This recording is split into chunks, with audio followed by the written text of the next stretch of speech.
नमस्कार दोस्तों, study centre के यूट्यूब चैनल पर आपका स्वागत है। आज हम लोग गणित के 5 अति महत्वपूर्ण प्रश्न को 100 ट्रिक से बनाने का प्रयास करेंगे, जो आगामी सभी परीक्षाओं में बहुत ही महत्वपूर्ण और बार बार पूछे जाने वाले प्रश्न हैं दोस्तों। और यह जो सभी प्रश्न हैं पिछले सारे एग्जाम्स में कभी न कभी पूछे ही गए हैं और आगे भी इन सभी प्रश्नों को पूछे जाने की बहुत प्रबल संभावनाएं हैं।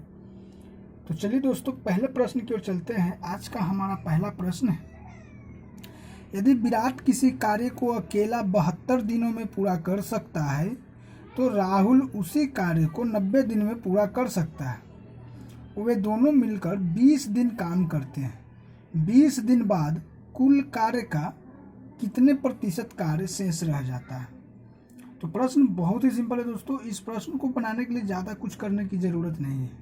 प्रश्न को समझने का प्रयास कीजिए। प्रश्न क्या कह रहा है? कह रहा है विराट को हम भी से सूचित करते हैं। ये कह रहा है 72 दिनों में काम को पूरा करता है, ठीक है। और राहुल है जो 90 दिनों में करता है। तो वर्क, पूरा वर्क कितने यूनिट का है, इसके लिए हम लोग क्या करते हैं, इन दोनों का एलसीएम निकालेंगे दोस्तों। तो जब आप इसका एलसीएम निकालिएगा तो 360 आएगा। आप लोग निकाल करके देख सकते हैं। तो कहने का मतलब है कि विराट एक दिन में 5 यूनिट काम कर रहा है और राहुल एक दिन में 4 यूनिट काम कर रहा है। यानी विराट और राहुल मिलकर एक दिन में आपको 9 यूनिट वर्क करता है, ठीक है। तो 20 दिन में कितना यूनिट वर्क कर देगा?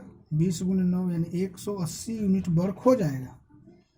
और टोटल वर्क कितने यूनिट का है? 360 यूनिट का है। तो उसमें से 180 यूनिट कर दिया तो 180 यूनिट और बच जाएगा। तो अब हमसे प्रतिशत में पूछ रहा है, तो बस कुछ नहीं करेंगे, 180 बटा 360, प्रतिशत में पूछा इसलिए 100 से मल्टीप्लाई कर देंगे। अब आप इसको कटा लीजिए, 1 शून्य से 1 शून्य कैंसिल हो जाएगा।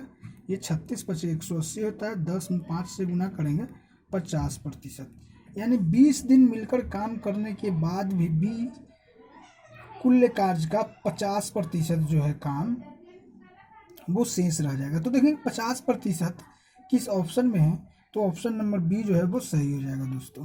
तो मैं उम्मीद करता हूं दोस्तों यह प्रश्न आप लोगों को बहुत अच्छे तरीके से समझ में आ गया होगा।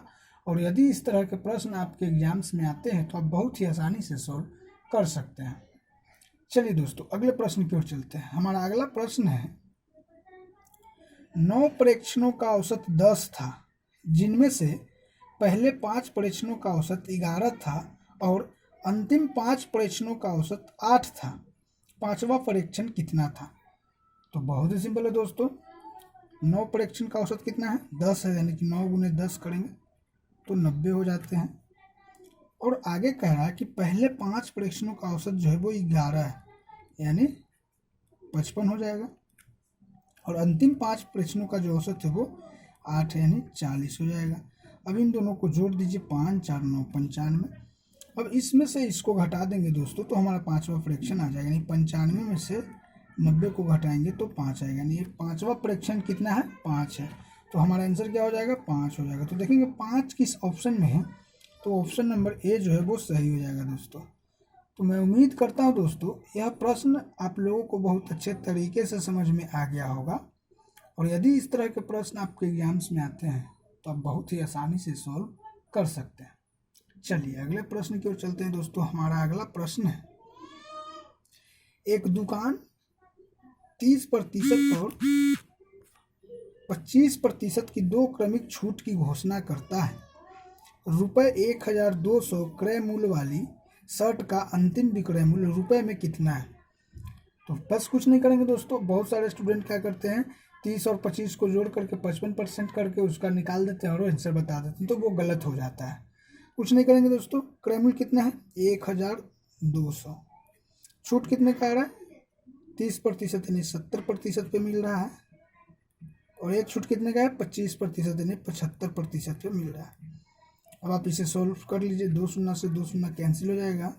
1 शून्य से 1 शून्य ये कैंसिल हो जाएगा। 5 दूना को 10 और ये 15 × 5 = 75। ये 2 छक्के 12, बचा कितना? 7 छक्के 42 में 15 से गुना कीजिए तो आपको 630 आएगा। तो हमारा आंसर क्या हो जाएगा दोस्तों, 630 रुपये हो जाएंगे विक्रय मूल्य, अंतिम विक्रय मूल्य। तो देखेंगे 630 रुपये किस ऑप्शन में है, तो ऑप्शन नंबर सी जो है वो सही हो जाएगा दोस्तों। तो मैं उम्मीद करता हूं दोस्तों यह प्रश्न भी आप लोगों को बहुत अच्छे तरीके से समझ में आ गया होगा, और यदि इस तरह के प्रश्न आपके एग्जाम्स में आते हैं तो आप बहुत ही आसानी से सोल्व कर सकते हैं। चलिए दोस्तों अगले प्रश्न की ओर चलते हैं। हमारा अगला प्रश्न है, बहुत ही सिंपल प्रश्न है दोस्तों, बहुत ही महत्वपूर्ण प्रश्न है। यदि y का x% 100 है और z का y% 400 है तो x और z के बीच का अनुपात ज्ञात कीजिए। बहुत ही सिंपल है दोस्तों, कह रहा है y का जो है वो x% कितना है, 100 दे रहा है, ठीक है। आगे कह रहा है कि z का जो y% है वो कितना है, 400 है। अब हमसे पूछ रहा है x बटा z, ये पूछ रहा है दोस्तों। तो बस कुछ नहीं करेंगे, देखिए y से y तो कैंसिल हो जाएगा, ठीक है। बच जाएगा क्या, 1000 बटा 4000, ये 3 शून्य से 3 शून्य कैंसिल, यानी 1:4 हो जाएगा दोस्तों। तो इसका राइट आंसर क्या होगा, 1:4 होगा। तो देखेंगे 1:4 किस ऑप्शन में है, तो ऑप्शन नंबर डी जो है वो सही हो जाएगा दोस्तों। तो मैं उम्मीद करता हूं दोस्तों यह प्रश्न भी आप लोगों को बहुत अच्छे तरीके से समझ में आ गया होगा, और यदि इस तरह के प्रश्न आपके एग्जाम्स में आते हैं तो आप बहुत ही आसानी से सॉल्व कर सकते हैं। चलिए दोस्तों आज का आखिरी प्रश्न है और बहुत ही महत्वपूर्ण प्रश्न है, जो कि इस तरह के प्रश्न आपके एग्जाम्स में कभी कभी पूछ दिया जाते हैं।